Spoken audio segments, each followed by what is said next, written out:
What if Jesus walked into your city tonight?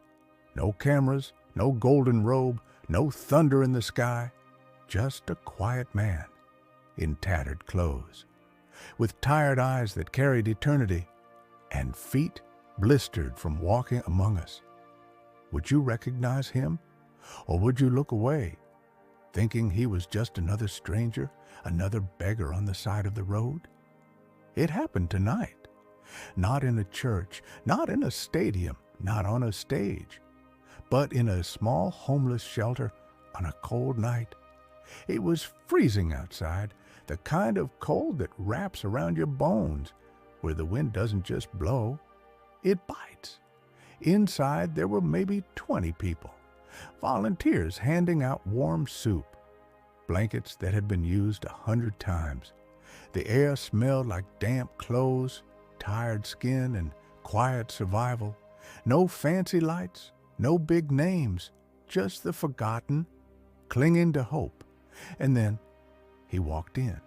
No one looked up. He didn't draw attention. He wasn't wearing white. No glow around him. No one shouted, "Look, it's Jesus." He came in quietly, dust on his feet, sandals worn out, a soft face, but strong, and hands. Those hands, scarred, rough, gentle, holy. He didn't ask for food. He didn't find a seat. He walked over to the counter, grabbed the ladle, and started serving soup. Just like that. Like he belonged there. Like he'd done it 1,000 times before. He looked at each person as if he knew their whole life story. He called some by name, names they hadn't heard in years. He smiled at a mother trying not to cry in front of her son. He sat next to a man whose body was home, but whose mind was still at war. There was a woman in the corner, shivering, pale, fragile. She was dying.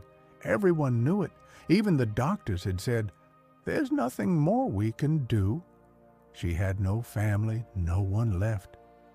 But he knelt beside her, took her hand, whispered something only she could hear, and then she stopped shaking. Color came back to her cheeks. Her eyes opened wide. She sat up and said softly, "I'm not afraid anymore." Silence filled the room. No one knew what just happened, but everyone felt it. It wasn't normal. It wasn't medical. It was holy. And then, chaos. A man near the door collapsed, clutching his chest. Gasps, screams. "Call 911. Panic spread like wildfire, but the stranger didn't panic. He rushed to the man, knelt beside him, one hand on his chest, the other hand lifted gently toward heaven, and he prayed, "Father, into your hands." Seconds later, the man gasped, sat up, eyes wide open. He said, "I saw light, and I heard a voice. It said, 'You're not finished yet.'" Everyone turned to look for the man who saved him, but he was gone. The volunteers ran outside, checked the street. Nothing, gone, like the wind. Back inside, they found a piece of paper folded next to the coffee, handwritten, simple, sacred. It read, "I was hungry and you fed me. I was thirsty and you gave me drink. I was a stranger and you welcomed me. Whatever you did for one of the least of these, you did for me." Jesus. Tears fell. Some laughed in disbelief. Some dropped to their knees. Others just stood still, hearts breaking open.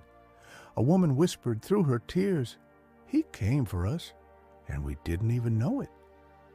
We imagine Jesus in churches with tall ceilings, in stained glass, in paintings with golden halos.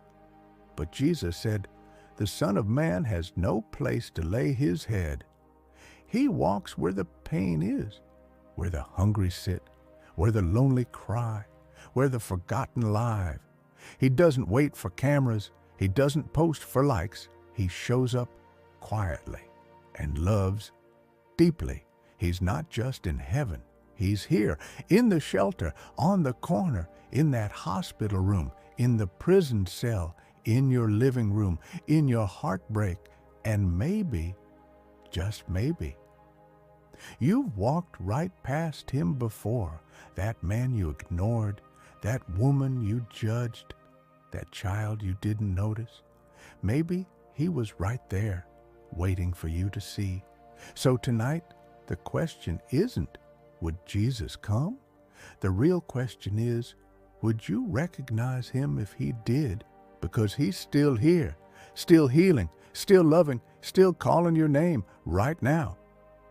If you need prayer, type, "Jesus, I need you," in the comments.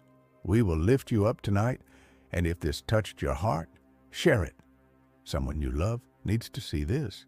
Subscribe to Rise Up Faith for more stories of hope, healing, and Jesus still walking among us, because he's not a story from the past. He's the truth of today, and he came for you.